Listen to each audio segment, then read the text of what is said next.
Hello everyone, hope you guys are fine. So first of all, உங்க எல்லாருக்குமே ஒரு பெரிய ஆல் தி பெஸ்ட் சொல்லிக்கணும், ஓகேங்களா? ஸோ இந்த வீக் வந்து எல்லாருமே மெயின்ஸ் அட்டன் பண்ண போறீங்க. ஸோ மெயின்ஸ் வரைக்கும் வந்துட்டீங்க, இன்னும் கொஞ்சம் எஃபர்ட் போட்டிங்கன்னா போதும், கண்டிப்பாக இந்த வருஷம் உங்களுக்கான வருஷமாக தான் இருக்கும், சரிங்களா?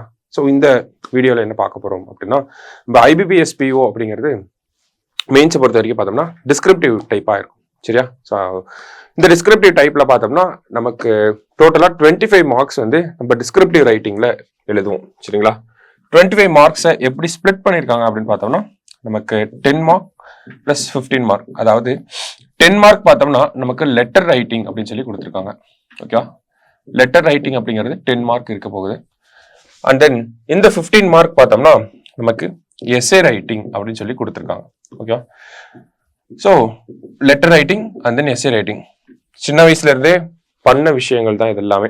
ஸ்கூல்லேயே இப்போ 10th வரைக்கும் 12th வரைக்குமே இங்கிலீஷ் பேப்பர் 2 இந்த மாதிரி சப்ஜெக்ட்ஸ்ல எல்லாம் நம்ம எஸ்ஏ ரைட்டிங் லெட்டர் ரைட்டிங் அப்படிங்கிறதுலாம் சின்ன வயசுலேருந்தே பண்ணிட்டு வந்ததுதான்.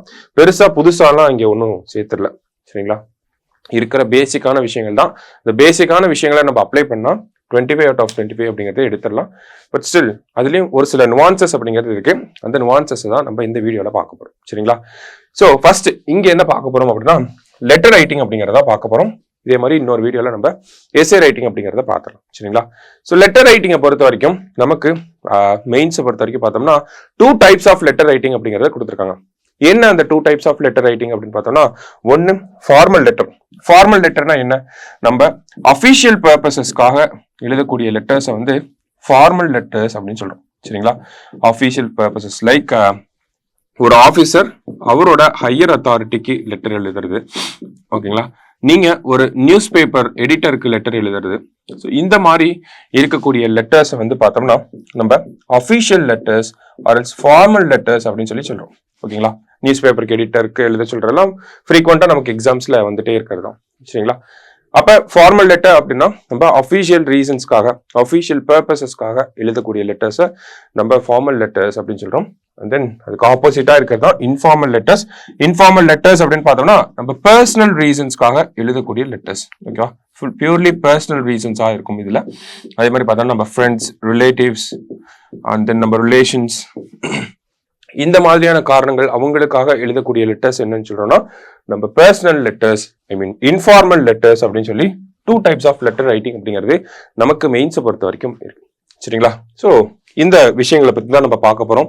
ஸோ ஒரு ஃபார்மல் லெட்டர் அப்படிங்கிறது எப்படி இருக்கணும், என்ன ஸ்ட்ரக்சர்ல இருக்கணும், ஒரு இன்ஃபார்மல் லெட்டர் எப்படி இருக்கணும், என்ன ஸ்ட்ரக்சர்ல இருக்கணும், நம்பர் ஆஃப் வேர்ட்ஸ் எவ்வளவு எழுத போறோம், டைம் கன்சம்ஷன் அப்படிங்கிறது எப்படி இருக்க போகுது, அந்த டைம்குள்ள முடிக்க முடியுமா, என்ன மாதிரி ஒரு ஃபார்மேட்ல நம்ம லெட்டரை ப்ரெசென்ட் பண்ண போறோம், இதெல்லாமே ஒவ்வொன்றா நம்ம பார்ப்போம். ஃபர்ஸ்ட் முக்கியமா பண்ண வேண்டிய விஷயங்களை ஃபர்ஸ்ட் பார்த்துறோம், சரிங்களா? Key points for letter writing, ஓகேவா? ஸோ நம்ம பார்த்தோம் ஃபார்மல் லெட்டர்ஸ் அப்படிங்கிறது இருக்கு, இன்ஃபார்மல் லெட்டர்ஸ் அப்படிங்கிறது இருக்கு, சரிங்களா? ஸோ எக்ஸாம் பொறுத்த வரைக்கும் நிறைய பேர் பண்ணக்கூடிய மிஸ்டேக் என்ன அப்படின்னு பார்த்தோம்னா, இந்த நான் சொல்ல போற இந்த ஒரு மிஸ்டேக்கை ஃப்ரீக்வெண்டா நிறைய பேர் பண்றாங்க. அதனால நல்லா ப்ரெசென்ட் பண்ணியுமே அதுக்கான வேல்யூ அப்படிங்கிறது இல்லாம போயிருது. என்ன அந்த மிஸ்டேக் அப்படின்னு பார்த்தோம்னா, நமக்கு கொஸ்டின்ல பார்த்தோம்னா A, B அண்ட் C இந்த மாதிரி 3 கொஸ்டின்ஸ் வந்து இருக்கும். இந்த 3 டைப் ஆஃப் கொஸ்டின்ஸ்ல இருந்து நம்ம ஒரு கொஸ்டினை எடுத்து நம்ம ஆன்சரா டைப் பண்ணுவோம், இல்லையா? ஸோ ABC அப்படின்னு சொல்லி 3 லெட்டர்ஸ் இருக்கும், 3 கொஸ்டின்ஸ் வந்து இருக்கும். இந்த கொஸ்டினை தான் நம்ம ஆன்சரா வந்து கொடுக்க போறோம், சரிங்களா? எல்லாருமே கரெக்டா ஃபார்மேட்லாம் போட்டு லெட்டர் அப்படிங்கிறத கம்ப்ளீட் பண்ணி முடிச்சிடறாங்க. ஆனா ஒரு சில்லி மிஸ்டேக் அப்படிங்கறத நம்ம தொடர்ச்சியா பண்ணிட்டே இருக்கோம். அது என்ன அப்படின்னு பார்த்தோம்னா, எந்த கொஸ்டினை எழுதுறோம் அப்படிங்கறத மிஸ் பண்ணிடுறோம், ஓகேவா? இப்ப இதை மிஸ் பண்ணிட்டோம்னா நம்ம டோட்டலா இது எழுதுனது அப்படியே வேஸ்ட் ஆயிடும், ஓகேவா? அப்ப இந்த ஒரு சில்லி மிஸ்டேக்கை நம்ம பண்ணக்கூடாது. இதனால நிறைய பேர் வேலையை இழந்திருக்காங்க, சரியா? சோ அந்த மாதிரியான ஒரு ஸ்டேட்டுக்கு நம்ம போயிடக்கூடாது. அதுதான் டிப்ரெஷனோட டீப்பஸ்ட் ஸ்டேட், ஓகேவா? சோ ஃபர்ஸ்ட் எழுதுறப்ப என்ன பண்ணணும் அப்படின்னா, எந்த கொஸ்டினை சூஸ் பண்றீங்க அப்படிங்கறத ஃபர்ஸ்ட் நீங்க கான்சியஸா இருக்கணும். எடுத்தோடனே first A question for example எழுதுறீங்க அப்படின்னா A அப்படிங்கறத போட்டுட்டு அதுக்கு கீழே உங்களோட ஆன்சர்ஸை நீங்க பிரசன்ட் பண்ணணும், ஓகேவா? சோ இதுதான் ஃபர்ஸ்ட் நம்ம பண்ணக்கூடிய முக்கியமான விஷயம். அதுதான், இதை பண்ணிட்டு தான் நம்ம அடுத்து எல்லா விஷயங்களையுமே பண்ணணும், ஓகேவா? இது பேசிக்கான விஷயம் தான். என்ன கொஸ்டின் எடுத்து எழுதுறீங்க அப்படிங்கறத மென்ஷன் பண்ணணும். அதை மென்ஷன் பண்ணாம விட்டனால நிறைய பேருக்கு வேலை மிஸ் ஆயிருக்கு, சரியா? சோ அந்த ஒரு தப்பை நம்ம பண்ண மாட்டோம், பண்ணவும் வேண்டாம், சரியா? So first thing. அடுத்ததா பார்த்தோம்னா நம்பர் ஆஃப் வேர்ட்ஸ். வேர்ட்ஸை பொறுத்த வரைக்கும் பார்த்தோம்னா நமக்கு வேர்ட் லிமிட் அப்படிங்கிறது 150 வேர்ட்ஸ். சரிங்களா? மேக்ஸிமம் ஒரு லெட்டருக்கு பார்த்தோம்னா 150 வேர்ட்ஸ் அப்படிங்கிறதே போதும். அண்ட் தென் டைம் கன்சம்ஷன் அப்படிங்கிறத பார்த்தோம்னா நமக்கு ஒரு 8 to 10 minutes அப்படிங்கிறத எடுத்துக்கலாம். ஓகே, ஏன்னா 10 மார்க்குக்கு எழுத போறோம். ஒரு 8 to 10 minutes அப்படிங்கிறது ஒரு இன்னஃபான டைமா இருக்கும். பட் ஸ்டில் இதையுமே நம்ம கம்மி பண்ணணும். நமக்கு டைப்பிங் ஸ்பீட் அப்படிங்கிறது நல்லா இருக்கணும். அதே மாதிரி ஆன் த ஸ்பாட்ல திங்க் பண்ணக்கூடியது அப்படிங்கிறது கொஞ்சம் ஃபாஸ்டா திங்க் பண்ணிட்டு பக்கத்திலேயே நம்ம ஸ்ட்ரக்சரைசேஷன் அப்படிங்கறது ஒரு ஹிண்ட் மாதிரி எழுதிட்டு அதை பேஸ் பண்ணி நம்ம வந்து ஆன்சரை டைப் பண்ண ஆரம்பிச்சோம் அப்படின்னா இன்னும் யூஸ்ஃபுல்லா இருக்கும். சரியா? சோ அப்ப டைம் அப்படிங்கிறது 8 to 10 minutes அப்படிங்கறத சொன்னாலுமே ஆவரேஜா நம்ம ஒரு 8 மினிட்ஸ்க்குள்ள முடிச்சா கரெக்டா இருக்குங்களா? 8 minutes தான். இதுல ஒரு 2 minutes நம்ம யோசிக்கிறது கூட எடுத்துக்கலாம். மீதி இருக்க 8 minutesல வந்து நம்ம டைப் பண்ணி அந்த ஸ்ட்ரக்சரைசேஷனை கரெக்டா முடிச்சிடலாம். சரிங்களா? சிம்பிளா தான் இருக்க போகுது. ஆனா அதை வந்து நம்ம கரெக்டான வேல பிரசன்ட் பண்ணணும். நம்பர் ஆஃப் வேர்ட்ஸ் யூஸ் பண்றத கரெக்டா நம்ம, ஏன்னா நமக்கு வேர்ட்ஸ் காலம்ல வந்து நம்பர் ஆஃப் வேர்ட்ஸ் அப்படிங்கிறது டிஸ்பிளே ஆகிட்டே தான் இருக்கும். சரிங்களா? அப்ப கரெக்டான லிமிட்குள்ளதான் நம்ம எழுதுறோமா, கரெக்டான வேர்ட்ஸ் தான் நம்ம யூஸ் பண்றோமா, கிராமட்டிக்கல் மிஸ்டேக்ஸ் அப்படிங்கிறது okay, but still minor mistakes இருக்கட்டும். ரொம்ப மேஜரான மிஸ்டேக்ஸ் வந்து நம்ம பண்ணிடக்கூடாது. ஓகேவா? சோ அதுல எல்லாம் நம்ம கான்சியஸா இருக்கணும். சோ நம்பர் ஆஃப் வேர்ட்ஸ் பார்த்தாச்சு, டைம் லிமிட் அப்படிங்கறத பார்த்தாச்சு. வேற என்ன முக்கியமான விஷயங்கள் நம்ம லெட்டரை பிரசன்ட் பண்றப்ப முக்கியமான விஷயங்கள் வேற என்ன நம்ம தெரிஞ்சுக்கணும் அப்படின்னா, நம்ம ஒரு வேர்டு எழுதுறோம். எக்ஸாம்பிளுக்கு வந்து ஐ பிளேஸ் ஃபுட்பால் அப்படின்னு சொல்லி ஜஸ்ட் ஃபார் எக்ஸாம்பிள் நான் இந்த சென்டென்ஸ் எழுதுறேன். ஓகேவா? ஸோ இங்க இந்த இடத்துல எனக்கு தெரியுது இது வந்து கிராமட்டிக்கலி இட் இஸ் ராங் அப்படின்னு சொல்லி. ஏன்னா ஐ பிளே ஃபுட்பால் அப்படின்னு தான் வரணும். ஐ பிளேஸ் ஃபுட்பால் அப்படிங்கிறது தப்பு தான். சரியா? ஸோ அப்ப நான் என்ன பண்ணிட்டேன், இது வரைக்கும் டைப் பண்ணிட்டேன். டைப் பண்ணதுக்கு அப்புறமா எனக்கு இந்த இடத்துல நான் நோட்டீஸ் பண்றேன் ஐ பிளேஸ் ஃபுட்பால் அப்படின்னு சொல்லி கிராமட்டிக்கலி ஒரு எரரை நான் விட்டுருக்கேன் அப்படின்னு சொல்லி. இப்ப என்ன பண்ணணும்னா, நார்மலா நம்ம வேர்ட் டாக்குமெண்ட் டைப் பண்றப்ப டைரக்டா கர்சரை இங்க எடுத்துட்டு வந்து என்ன பண்ணுவோம், டைரக்டா கர்சரை இந்த இடத்துக்கு எடுத்துட்டு வந்து என்ன பண்ணோம்னா இந்த ஒரு வேர்டை மட்டும் பேக் ஸ்பேஸ் கொடுத்து நம்ம டெலீட் பண்ணிடுவோம். ஆனா நம்ம எக்ஸாம்ல அதை பண்ண முடியாது. இங்க இருந்து நம்ம பேக் ஸ்பேஸ் கொடுத்துட்டே வந்து இந்த வேர்டை வந்து ரிமூவ் பண்ணிட்டு அதுக்கப்புறமா அகெயின் ஃபுட்பால் அப்படிங்கறத டைப் பண்ற மாதிரி இருக்கும். ஓகேவா? சோ அப்ப இது நமக்கு டைம் கன்சம்ஷன் அப்படிங்கிறது இந்த இடத்துல நிறைய டைம் கன்சியூம் பண்ணிடும். ஓகேங்களா? சோ இது சின்ன சென்டென்ஸா இருக்கு. ஓகேவா? இதுவே பெரிய சென்டென்ஸ்ல எடுத்தோன்னே நான் வேர்ப்ல மிஸ்டேக் பண்ணிட்டேன் அப்படின்னா அந்த இடத்துல எனக்கு என்ன ஆகும், டைம் அப்படிங்கிறது நிறைய கன்சியூம் ஆயிரும். ஃபர்ஸ்ட் ஃபுல் சென்டென்ஸ் நான் டெலிட் பண்ணிட்டு மறுபடியும் ஃபர்ஸ்ட்ல இருந்து டைப் பண்றது. சோ அப்ப நம்ம யூஸ் பண்ணக்கூடிய சென்டென்ஸ், யோசிக்கக்கூடிய சென்டென்ஸ் அப்படிங்கிறது கரெக்டான கிராமட்டிக்கல் ஃபார்மேட்ல இருக்கா அப்படிங்கறத யோசிக்கணும். ரொம்ப காம்ப்ளெக்ஸ் ஆன வேர்ட்ஸ் தான் யூஸ் பண்ணணுங்கிறது அவசியமே கிடையாது. ரொம்ப ஸ்டாண்டர்டான வேர்ட்ஸை யூஸ் பண்ணாலே போதும். ஓகேங்களா? ரொம்ப டாப் லெவல்ல நமக்கு அந்த வொக்காப்ஸ் எல்லாம் தெரிஞ்சிருக்கணும்ன்ற அவசியம்லாம் இல்லை. ஓகேங்களா? ஒரு லெட்டர் அப்படிங்கிறது நம்ம கன்வே பண்ண வரது ஆப்போசிட்ல இருக்கவங்களுக்கு, அந்த லெட்டரை ரிசீவ் பண்ணக்கூடியவங்களுக்கு புரியுற மாதிரி இருந்தாலே போதும். நார்மல் லாங்குவேஜ்ல சிம்பிளா நம்ம என்ன சொல்ல வரோமோ அது தெளிவா சொல்லிட்டா போதும், அந்த இடத்துல நமக்கு மார்க் விழுந்துடும். ரொம்ப காம்ப்ளெக்ஸான வேர்ட்ஸை யூஸ் பண்ணி காம்ப்ளெக்ஸான ஐடியாஸ் உங்க லெட்டர் ரைட்டிங்ல உங்களோட இங்கிலீஷ் நாலேஜ் நான் இந்த இடத்துல காட்டுறேன் அப்படின்னு சொல்லி அந்த மாதிரி ஒரு லெட்டரா இல்லாம யாரு படிச்சாலும் புரிஞ்சுக்கிற அளவுல இருந்துச்சுனாலே போதும், நமக்கு லெட்டர் ரைட்டிங்ல நல்ல மார்க்ஸ் அப்படிங்கிறத நம்ம ஸ்கோர் பண்ணலாம். சரியா? சோ லெட்டர் ரைட்டிங்ல இருக்கக்கூடிய நுவான்சஸ் ஒரு சிலதை நம்ம பார்த்துட்டே இருக்கோம். கம்ப்யூட்டர் வைஸ் பாக்குறப்ப இந்த மாதிரி பேக் ஸ்பேஸ் பண்ண முடியாது, இதெல்லாம் உங்களுக்கு தெரிஞ்சிருக்கும். But still I am reminding you. சரியா? சோ வேற என்ன பண்ணலாம் அப்படின்னு பார்த்தோம்னா, லெட்டர்ஸ்ல நம்ம ஃபார்மல் அண்ட் இன்ஃபார்மல் அப்படின்னு சொல்லி ரெண்டு பார்த்தோம். ஓகே, நமக்கு கொஸ்டின்ல பார்த்தோம்னா ஃபார்மல் லெட்டர் எழுதுற மாதிரியும் ஆப்ஷன்ல இருக்கும், இன்ஃபார்மல் லெட்டர் எழுதுற மாதிரியும் ஆப்ஷன்ல இருக்கதான் போகுது. ஓகேவா? ஏபிசில. சோ எதை நான் சூஸ் பண்றது அப்படிங்கிற ஒரு கேள்வி இருக்கும். ஓகேவா? சோ யூஸ்வலி என்ன சொல்றாங்க அப்படின்னா, ஃபார்மல் லெட்டர் யூஸ் பண்றது, ஃபார்மல் லெட்டர் சூஸ் பண்றது அப்படிங்கிறது அதுதான் ரொம்ப ப்ரிஃபரபிளான ஒரு திங். ஓகே, பிகாஸ் ஃபார்மல் லெட்டரை யூஸ் பண்றதுனால, சூஸ் பண்றதுனால நமக்கு இருக்கக்கூடிய அட்வான்டேஜஸ் எல்லாம் பார்த்தோம்னா டைம் கன்சம்ஷன் அப்படிங்கிறது ரொம்பலாம் ஆகாது. ஓகேங்களா? பிகாஸ் டக்கு நம்ம ஃப்ரம் டு அதெல்லாம் வந்து சீக்கிரமா போட்டு முடிச்சிடலாம். பாடி ஆஃப் த லெட்டர் அப்படிங்கிறது ரொம்ப ப்ரிசைஸா கொஸ்டின்ல இருந்தே நம்ம டெவலப் பண்ணிடலாம். அதோடய ஒரு ப்ராப்ளம் கொடுத்திருப்பாங்க, அதை அட்ரஸ் பண்ற மாதிரி நம்ம பாடி ஆஃப் த லெட்டர் அங்கிருந்தே நம்ம டிரைவ் பண்ணிடலாம். அண்ட் தென் பார்த்தோம்னா முக்கியமான இன்னொரு அட்வான்டேஜ் என்னன்னா, இந்த ஃபார்மல் லெட்டரோட ஸ்ட்ரக்சருக்கே பார்த்தோம்னா நமக்கு ஒரு 5 மார்க்ஸ் கிட்ட, மினிமம் 5 மார்க்ஸ் கிட்ட கொடுத்துருவாங்க. ஓகேவா? நம்ம இந்த ஃப்ரம் டு டேட் போடுறது, சல்யூட்டேஷன் கொடுக்கறது, சப்ஜெக்ட் அண்ட் தென் சல்யூட்டேஷன் கொடுத்து அந்த ஒரு ஸ்ட்ரக்சரைஸ் பண்றோம் இல்லையா, அந்த ஸ்ட்ரக்சரைசேஷனுக்கே பார்த்தோம்னா நமக்கு ஒரு 5 மார்க்ஸ் அப்படிங்கிறது வந்துடும். அண்ட் தென் நம்ம என்ன பாடி ஆஃப் த லெக்சர்ல என்ன கண்டென்ட் கொடுக்குறோம் அப்படிங்கறத பேஸ் பண்ணி நமக்கு ரிமைனிங் மார்க்ஸ் அப்படிங்கிறது டிபெண்ட்ஸ் அப்பான் அவர் கண்டென்ட். சரியா? ஸோ அப்ப இந்த ஸ்ட்ரக்சருக்கே நமக்கு ஒரு 5 மார்க்ஸ் வந்துறதுனால ஈஸியா ஃபார்மல் லெட்டரை சூஸ் பண்ணி எழுதுறவங்களுக்கு நிறைய மார்க்ஸ் அப்படிங்கிறது கிடைக்குது. இன்ஃபார்மல் லெட்டர் எழுதலாமா அப்படின்னு கேட்டா ப்ரிஃபரபிளா ஃபார்மல் லெட்டர் வச்சுக்கோங்க. இன்ஃபார்மல் லெட்டர் அப்படிங்கறது பார்த்தோம்னா நமக்கு ஸ்ட்ரக்சரைசேஷன்ல டைரக்டா சென்டர்ஸ் அட்ரஸ் அப்படிங்கறது மட்டும் தான் போட போறோம். ஓகேங்களா? அடுத்ததா பார்த்தோம்னா டியர் ஃப்ரெண்ட் அந்த மாதிரி ஸ்டார்ட் பண்ணோம்னா நிறைய கதை சொல்ற மாதிரி இருக்கும் அந்த பாடி ஆஃப் த லெட்டர்ல. சரிங்களா? ஸோ அந்த ஸ்பாட்ல நமக்கு யோசிக்க முடிஞ்சதுன்னா ஓகே, காமான மைண்ட் இருக்கு, என்னால யோசிச்சு எழுதிட முடியும்னா ஓகே, இட் இஸ் பண்ணிடலாம் அதை.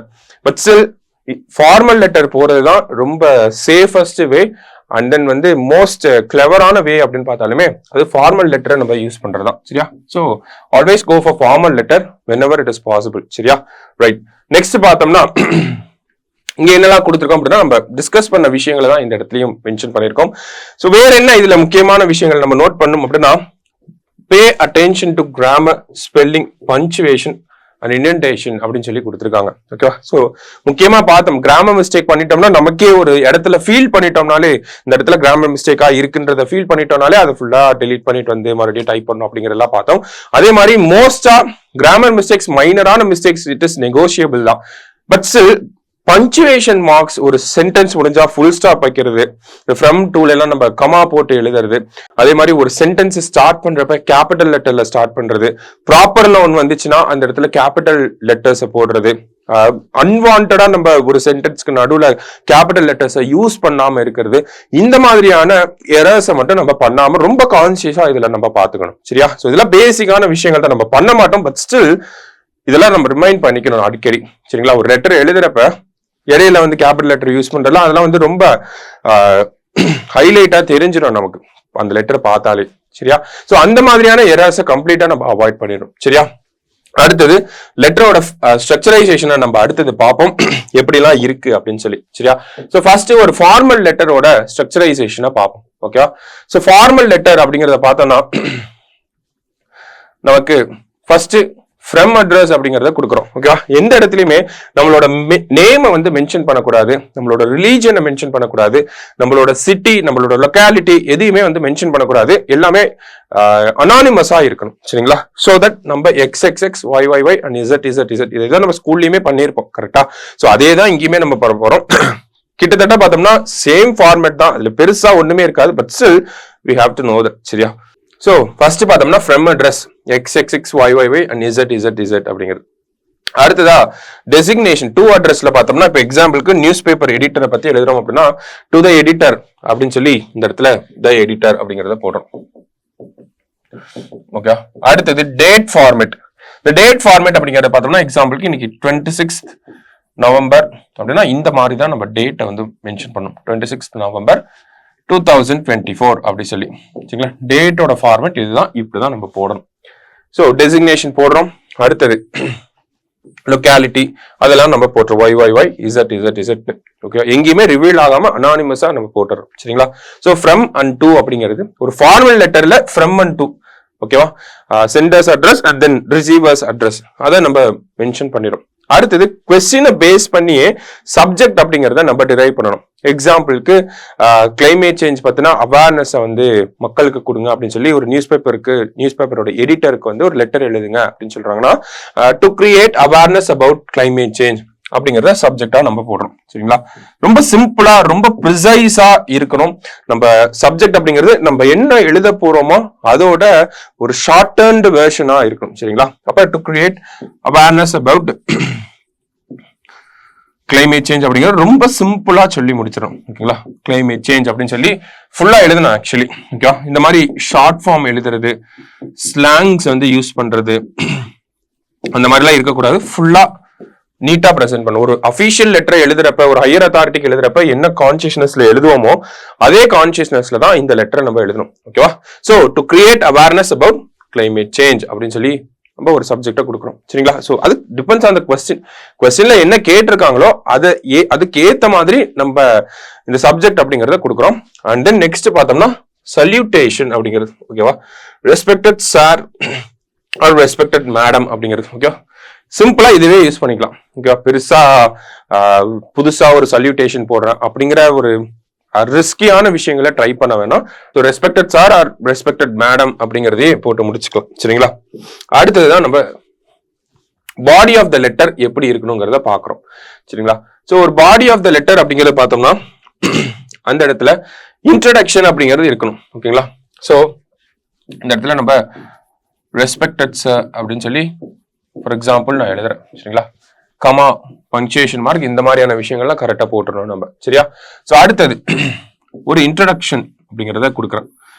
Depends on the question address பண்ணி ஒரு 2 லைன் ஆர் 3 லைன் ஓகேங்களா. 2 to 3 லைன்ஸ் என்ன கொஸ்டினை டிபெண்ட் பண்ணி நம்ம எழுதுறோம் சரிங்களா. அடுத்தது மெயின் கண்டென்ட் ஓகேவா. அதை எக்ஸ்பிளைன் பண்றோம். எக்ஸ்பிளனேஷன் அப்படிங்கறத ஒரு 4 to 8 லைன்ஸ் கிட்ட 4 to 8 லைன்ஸ் கூட போகணும். 4 to 5 or 6 லைன்ஸ் கிட்ட நம்ம வச்சுக்கிறோம் ஓகே. அடுத்ததா பார்த்தோம்னா லாஸ்டா பார்த்தோம்னா கன்க்ளூஷன். இந்த விஷயத்த கன்க்ளூட் பண்ற மாதிரி இல்லாட்டி உங்களோட ரெஸ்பான்ஸை நான் எக்ஸ்பெக்ட் பண்றேன் அப்படிங்கறத ஒரு எக்ஸ்பெக்டேஷனை அவங்களுக்கு சொல்ற மாதிரி நம்ம இருக்கணும். Like looking forward for your favourable response அப்படிங்கறத இந்த மாதிரி ஒரு சென்டென்ஸை நம்ம மனப்பாடம் பண்ணி வச்சு கரெக்டா ஃபார்மல் லெட்டர்னு கேட்டாங்கன்னா அந்த மாதிரி ஒரு சென்டென்ஸை கொடுத்துறோம் சரிங்களா. Looking forward for your favourable response or your action on this issue is highly appreciated. இந்த மாதிரி ஏதாவது ஒரு சில கீ வேர்ட்ஸ் ஆர் சென்டென்சஸ் அப்படிங்கறத ஞாபகம் வச்சுக்கிட்டீங்க அப்படின்னா அந்த இடத்துல இதுக்கெல்லாம் யோசிக்க தேவையில்ல. கன்க்ளூடிங் பேராகிராஃப்ல அதெல்லாம் யோசிக்க தேவையில்ல சரிங்களா. டக்குன்னு எழுதி விட்டு போயிடலாம் சரியா. Looking forward for your favourable response, your favourable response will be highly appreciated or your actions are highly expected. இந்த மாதிரி நிறைய விஷயங்கள் இருக்கு. நம்ம அது யூசேஜ்ல பொறுத்து போட்டுக்கலாம் ஓகேங்களா. என்ன கண்டென்ட் கேட்கறாங்களோ அதை பேஸ் பண்ணி நம்ம போட்டலாம் சரியா. சோ உங்களோட லெட்டர் இந்த ஃபார்மேட்ல இருந்துச்சு அப்படின்னா கட்டாயம் உங்களுக்கு டாப் மார்க் அப்படிங்கிறது விழுந்துடும் சரியா. ஒரு இன்ட்ரடக்ஷன் பேராகிராஃப், அடுத்தது ஒரு எக்ஸ்பிளனேஷன் அண்ட் தென் கன்க்ளூடிங்கா நம்ம அந்த விஷயத்தை கன்க்ளூட் பண்ற மாதிரி ஒரு எக்ஸ்பெக்டேஷனை சொல்ற மாதிரி ஒரு லெட்டரை இந்த ஃபார்மேட்ல எழுதி முடிக்கிறீங்க. ஒரு ஃபார்மல் லெட்டர் அப்படிங்கிறது இந்த ஃபார்மேட்ல இருந்துச்சு அப்படின்னா கட்டாயம் உங்களுக்கு டாப் மார்க் அப்படிங்கறத கொடுத்துருவாங்க சரியா. ரொம்ப கஷ்டம்லாம் கிடையாது, ஈஸியான விஷயம் தான். எப்படி இது நமக்கு வரும் அப்படின்னு பார்த்தோம்னா டெய்லியும் ஒரு 10 லெட்டராவது எழுதி பார்க்கணும் சரிங்களா. எழுதி பார்க்கணும், ஐ மீன் டைப் பண்ணி பார்க்கணும். உங்க டைப்பிங் ஸ்பீடும் அப்பதான் இம்ப்ரூவ் ஆகும் சரியா. ஸோ டெய்லியும் ஒரு 10 லெட்டர் எடுத்து ப்ராக்டிஸ் பண்ணி பார்த்துக்கிட்டே இருந்தீங்க அப்படின்னா லாஸ்ட் ஒரு 10-15 நாளைக்கு இந்த ஒரு விஷயத்த கான்ஸ்டன்டா பண்ணிட்டே இருந்தீங்க அப்படின்னா இந்த மாதிரி இன்ட்ரடக்ஷன் கன்க்ளூஷன் அப்படிங்களா ஆட்டோமேட்டிக்கா நமக்கு அந்த ரெஸ்பான்ஸ் அப்படிங்களா ஈஸியா வந்துடும் சரியா. சோ இதுக்கெல்லாம் பயப்படவே தேவையில்ல, ஈஸியான விஷயம் தான். ஏன்னா ஃப்ரம் டு அப்படிங்கறத நம்ம கொஸ்டின்ல இருந்தே எடுத்து எழுத போறோம். பாடி ஆஃப் த கண்டென்ட் அப்படிங்கிறது ப்ராக்டிஸ் பண்ண அது ஈஸியாவே வந்துடும் நமக்கு சரியா. சோ அடுத்தது எப்படி கன்க்ளூட் பண்றோம், ஐ மீன் ஒரு லெட்டர் ஃபார்மல் லெட்டர் அப்படிங்கிறது எப்படி முடிக்கிறோம் அப்படின்னு பார்த்தோம்னா யுவர்ஸ் ட்ரூலின்னு போடலாம். யுவர்ஸ் ஃபெய்த்ஃபுல்லி அப்படிங்கிறது ஒரு ஆர்கனைசேஷன்ல ஒர்க் பண்றீங்க அப்படின்னா யுவர்ஸ் ஃபெய்த்ஃபுல்லி அப்படிங்கறத போட்டு முடிக்கலாம். Because I am faithful to your organisation R I am true to your organisation அப்படிங்கிற மாதிரி ஒரு சல்யூட்டேஷன் ஆர்எல்ஸ் ஒரு எண்டிங்கை நம்ம இந்த இடத்துல அப்படி கொடுக்குறோம் சரிங்களா. ஒபீடியன்ட்லி அப்படிங்கறதெல்லாம் போடக்கூடாது. ஒரு அத்தாரிட்டி ஒரு ஸ்டூடெண்ட் தான் அந்த இடத்துல ஒபீடியன்ட்லி அப்படிங்கறதெல்லாம் போடணும் ஓகேவா. நம்ம ஒரு எம்ப்ளாயியா இருக்கப்ப ஃபெய்த்ஃபுல்லி ட்ரூலி அப்படிங்கிற மாதிரியான டேர்ம்ஸ் தான் யூஸ் பண்ணும். ஸோ யுவர்ஸ் ட்ரூலின்னு போட்டு எக்ஸ் அப்படின்னு சொல்லி அனானிமஸா சொல்லி முடிச்சிடும். இதுதான் ஒரு ஃபார்மல் லெட்டரோட ஸ்ட்ரக்சர் அப்படிங்கிறது சரியா. ஸோ எக்ஸாம்பிளுக்கு ஒரு லெட்டர் இங்க மென்ஷன் பண்ணிருக்கோம், அதை பார்ப்போம் சரிங்களா. So right a letter to the news paper editor on how to stop crime in the city அப்படின்னு சொல்லி கொடுத்துருக்காங்க சரியா. ஸோ ஃபர்ஸ்ட் ஃபெம் அட்ரஸ், அடுத்தது டேட்டை மென்ஷன் பண்ணியாச்சு, டூ அட்ரஸ் போடுறோம் ஓகேங்களா. ஸோ டூ அட்ரஸ்ல பார்த்தோம்னா நம்ம நியூஸ் பேப்பரோட நேம் கொடுத்துருந்தாங்கன்னா அந்த நேம், கொஸ்டின்லேயே ஏதாவது அட்ரஸ் சிட்டி எல்லாம் மென்ஷன் பண்ணியிருந்தாங்கன்னா அதை மென்ஷன் பண்றோம். ஆர்எல்ஸ் XXXYYY அப்படிங்கறத போட்டு முடிச்சிடறோம் ஓகேங்களா. ஸோ டேட்டோட ஃபார்மேட் பார்த்துக்கோங்க, 25th November 2024 அப்படின்னு சொல்லி இந்த ஃபார்மேட்ல தான் நம்ம எழுதணும் சரியா. ஸோ அடுத்தது subject, addressing the rising crime rate in our city. Question என்ன கொடுத்துருக்காங்களோ அதையே வேற ஒரு ஃபார்மேட்ல எழுதியிருக்காங்க அவ்வளவுதான் ஓகேங்களா. கிரைம் இன் சிட்டி அதை எப்படி ஸ்டாப் பண்ண போறாங்க அப்படிங்கறத பத்தி ஒரு நியூஸ் பேப்பர் எடிட்டருக்கு லெட்டர் எழுத சொல்லியிருக்காங்க. ஸோ அதை அப்படியே அட்ரஸ் பண்ற மாதிரி ஒரு சப்ஜெக்ட் அப்படிங்கறத கொடுக்குறோம். அடுத்தது salutation, respected sir or madam அப்படிங்கறத நம்ம போட்டுட்டு இப்போ பேராகிராஃப் பார்த்தோம்னா 3 பேராகிராஃபா சிம்பிளா முடிச்சாச்சு. சரிங்களா? ஸோ ஃபர்ஸ்ட் 2 லைன்ல நம்ம என்ன சொல்ல வரோம் அப்படிங்கிறது, ஓகேங்களா? ஸோ எதை பத்தி பேச போறோம் அப்படிங்கறது ஒரு 2 லைன். அடுத்தது இந்த பாடி ஆஃப் த கண்டென்ட் அப்படிங்கிறது ஒரு செட். சரிங்களா? முக்கியமான இடம் இதுதான். அடுத்தது அதை நம்ம கன்க்ளூட் பண்ணி முடிக்கிறோம். சரியா? ஸோ இப்படிதான் நம்மளோட லெட்டரோட ஸ்ட்ரக்சரைசேஷன் அப்படிங்கிறது இருக்கணும். ஸோ இது ஒரு ஃபார்மல் லெட்டரோட ஸ்ட்ரக்சரைசேஷன். இன்ட்ரடக்ஷனுக்கு ஒரு 2 லைன் ஆர் 3 லைன், அடுத்தது மெயின் கண்டென்ட்டுக்கு ஒரு 3-4 லைன், அடுத்ததா பார்த்தோம்னா எண்டிங்க்கு ஒரு 2 லைன் ஆர் 3 லைன். சரியா? முடிச்சுட்டு யுவர்ஸ் ஃபெய்த்ஃபுல்லின்னு போட்டு லெட்டர் முடிச்சுட்டு அடுத்த கண்டென்ட்டுக்கு போயிடணும் நம்ம. சரிங்களா? சிம்பிளான விஷயம் தான், ரொம்ப ஈஸி தான், இதுக்கு பயப்படவே தேவையில்லை. நம்ம ஸ்கூல்ல இருந்து பண்ணக்கூடிய விஷயம் தான். இங்கிலீஷ் பேப்பர் அப்படிங்கறதெல்லாம் நம்ம எழுதியிருப்போம், தமிழ்லயே லெட்டர் ரைட்டிங் எழுதியிருப்போம். இதை பார்த்து நம்ம பயப்படணுங்கிற அவசியமே கிடையாது. சரிங்களா? சிம்பிளான விஷயங்கள் தான். அடுத்ததா பார்த்தோம்னா ஒரு இன்ஃபார்மல் லெட்டர், அதோட ஸ்ட்ரக்சரையும் பார்த்துருவோம். ஏன்னா நமக்கு திடீர்னு எக்ஸாம்ல என்ன எழுதணும்ன்றது தோணாது. சரியா? ஸோ இன்ஃபார்மல் லெட்டர் அப்படின்னு பார்த்தோம்னா ஃபர்ஸ்ட் டேட்டை போட்டுறோம். அடுத்ததா பார்த்தோம்னா நம்மளோட ஐடென்டிட்டி, அதை வந்து சொல்லாம சொல்றோம், XXX YYY அப்படின்னு சொல்லி நம்ம ஐடென்டிட்டி கொடுத்துறோம். அடுத்தது இந்த இடத்துல டியர் ஃப்ரெண்ட் அப்படின்னு சொல்லி ஆரம்பிக்கிறோம். ஓகேவா? Dear friend or dear someone XXX அப்படின்னு போடுவாங்க. ஸோ அது டிபெண்ட்ஸ் ஆன் பர்சன். நம்ம சிம்பிளா டியர் ஃப்ரெண்டுனே ஆரம்பிச்சுக்கலாம். சரியா? பக்கத்துல கமா இருக்கணும், இந்த இடத்துல கமா இருக்கணும், இந்த இடத்துல ஃபுல் ஸ்டாப் இருக்கணும், இதெல்லாம் தான் நோட் பண்ணுவாங்க. சரியா? இந்த மாதிரி சிம்பிளான விஷயங்கள்ல நம்ம தப்பு பண்ணிடக்கூடாது. XXX அப்படின்னு போடணும்னா பக்கத்துல கமா போடணும். YYY அப்படின்னு போடுறோம்னா டாட் வைக்கணும். சரியா? டியர் ஃப்ரெண்டுன்னு எழுதுறப்ப ஃப்ரெண்டு பக்கத்துல கமா அப்படிங்கறத போடணும். சரிங்களா? இந்த மாதிரியான சிம்பிளான விஷயங்கள்ல மிஸ்டேக் பண்ணிட வேண்டாம். சரியா? அடுத்ததா பார்த்தோம்னா ஒரு இன்ஃபார்மல் லெட்டரோட ஸ்ட்ரக்சர், அதோட பாடி ஆஃப் த லெட்டர் எப்படி இருக்கணும் அப்படின்னு பார்த்தோம்னா, ஸோ அதே தான். இன்ட்ரடக்ஷன், அவங்கள வந்து வெல்கம் பண்ற மாதிரி, அரல்ஸ் அவங்கள பத்தி விசாரிக்கிற மாதிரி ஒரு 2 லைன். ஓகே. அடுத்தது கொஸ்டின்ல என்ன கேட்டிருக்காங்களோ அதை அட்ரஸ் பண்ற மாதிரி ஒரு 5 to 6 லைன்ஸ். ஓகேவா?